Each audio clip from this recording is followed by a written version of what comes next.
Pink, blue दिमाग में जरूर आ रहा होगा आपके। पिंक मतलब लड़की, ब्लू मतलब लड़कों का कलर। तो पेरेंट्स, पिंक वर्सेस ब्लू से बचें।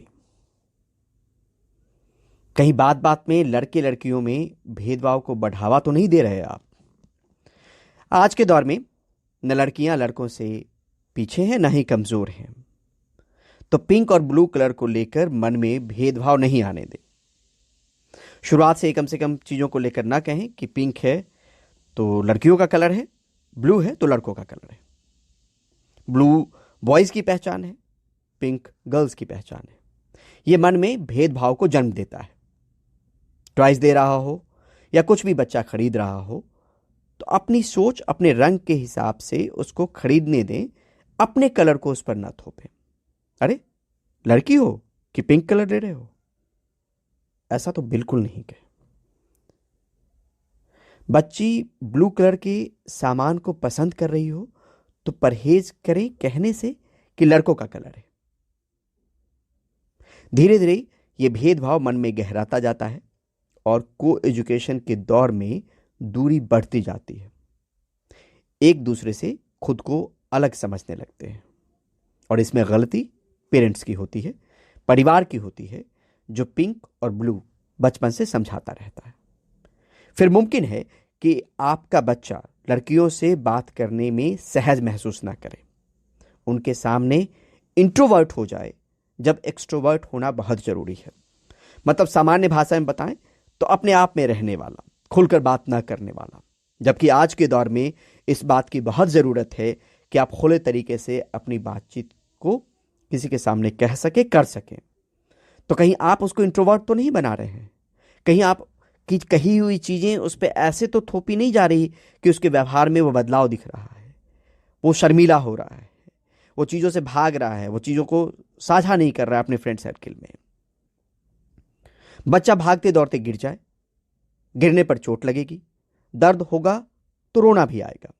उस पर आप कहेंगे क्या लड़कियों की तरह रो रहे हो, ब्रेव बनो। अब आप सोचिए कि आपकी कही गई एक एक चीजें किस तरीके से दिमाग में बैठती चली जाएंगी। ब्रेव वाली बात ऐसे भी कही जा सकती है, उसमें लड़कियों से तुलना करना ठीक नहीं।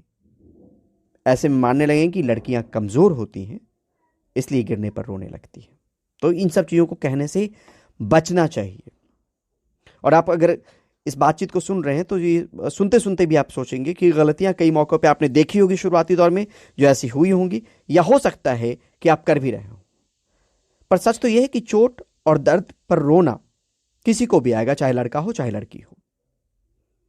पापा मम्मी लड़े, अक्सर जीत पापा की ही होती है, क्योंकि गुस्सा, जिसको एग्रेशन कहते हैं, वो ज्यादा दिखाते हैं पापा। बेचारी मम्मी रिश्ता संभालने के चक्कर में चुप रह जाती है। अगर ऐसा कुछ हुआ तो बच्चे को लगेगा कि एग्रेशन अच्छी बात है, जो जीत की निशानी है। तो कलर के भेदभाव से शुरू हुई ये बात गिरकर रोने और फिर मम्मी पापा के बहस तक पहुंच जाएगी।